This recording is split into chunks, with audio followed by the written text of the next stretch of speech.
पुराने दोस्तों से मुलाकात और पुराने दोस्तों से रब्ता रखना और फिर उनसे वक्तन व वक्तन मिलना, इसके ताल्लुक से अगर आप नाज़रीन को कुछ अपनी कैफियत से आगाह करें। फिर मैं खुद जाकर मिल नहीं पाता, ना रब्ता रख पाता हूँ। मैं अपनी ज़ाती बात बता रहा हूँ। कभी मतलब मुलाकात हो गई, वो खुद ऐसे ही ढूंढते हुए पहुँच गए तो पहुँच गए। मेरी मजबूरियाँ हैं, मैं इधर उधर आपको पता ही क्यों नहीं जाता। जी चाहता है कि जाऊँ, नहीं जा पाता। पुरानी मुझे यूँ होता है कि मैं पुराने दोस्तों से मिलूं और कोई ना कोई हक़्क़ुल अब्द हो सकता है तलफ हुआ हो बचपन में, ये सोचे। हाँ, तो मैं इनसे माफ़ी तलाफी कर लूँ। ऐसे याद आते हैं यार, इससे कैसे मुलाकात हो। ये भी नहीं पता होता कि वो बाक़ायदा हयात हैं या नहीं है। हम साथ खेले हैं, रहे हैं, आना जाना हुआ तो कुछ ना कुछ ज़रा के हो ही जाता है इंसान का।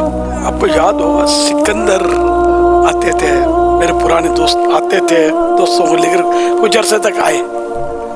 अब वो नज़र नहीं है बहुत साल से। इनको मैंने बाकायदा वो तो तरकीब बनाई थी, ये मेरे पुराने दोस्तों में से थे।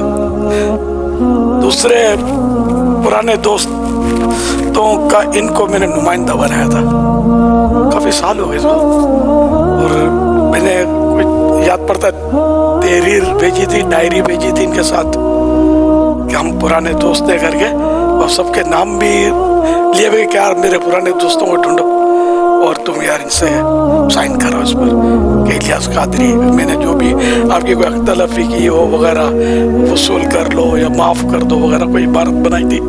और वो डायरी कभी कभी नज़र भी आती थी, हो सकता है अब भी कहीं नज़र आ जाए। तो मैंने साइनें करवाई थी ईसाई भाइयों से, मेरे पुराने दोस्तों से। तो नाबालिगी के दौर में अगर खुदा ना खाता ऐसी कोई चीज़ हो जाती है तो क्या उसके ताल्लुक से भी ये एहसास और फीलिंग होनी चाहिए? नाबालिगी में भी अगर उसका हक तलफ किया, अदा तो करना हो, जैसे उसके कोई चीज़ तोड़ फोड़ दी तो माली नुकसान, इसका जो तावान है ये बाहरी शरीयत तो यहाँ तक लिखा है कि एक दिन का बच्चा भी करवट ले और गुलदस्ता गिर जाए, टूट जाए, इसका इसके पैसों से तावान दिया जाएगा। किसी और के घर में ज़ाहिर है किसी का भी नुकसान ये कर दे जो इसका ज़ाती चीज़ ना हो, दूसरे की हो, तो वही हक तलफी हुई तो इसका तावान यानी इसका तावान बने कि ऐसी ही चीज़ दी जाए या इसकी कीमत अदा की जाए। एक दिन के बच्चे को भी हक़्क़ुल अब्द की तो का मुतालबा है। तो जितने भी इस वक्त आपको बड़े देख और सुन रहे हैं, इन्होंने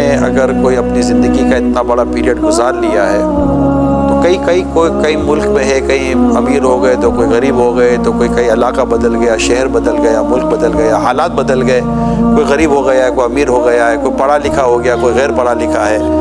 अगर इनमें से कोई आपको देख और सुन रहा है तो आप उन्हें क्या कहेंगे कि वो क्या ढूंढे अपने दोस्तों को? इन लोगों के लिए ढूंढना मुश्किल नहीं होता। आम तौर पे मेरा वो सिक्योरिटी इशू ऐसा कि मैं जा नहीं सकता किसी, हमारे जैसे कि पुराना इलाका है उस पर तो मैं कैसे जाऊँ यार। कोई लाओ लश्कर लेकर किसी के घर पे मिलने जाऊँगा, अचानक बचपन के दोस्त वो घबरा जाएगा कि हुआ क्या, और पहचानने से इनकार करेगा तो फिर और मुश्किल खड़ी हो जाएगी।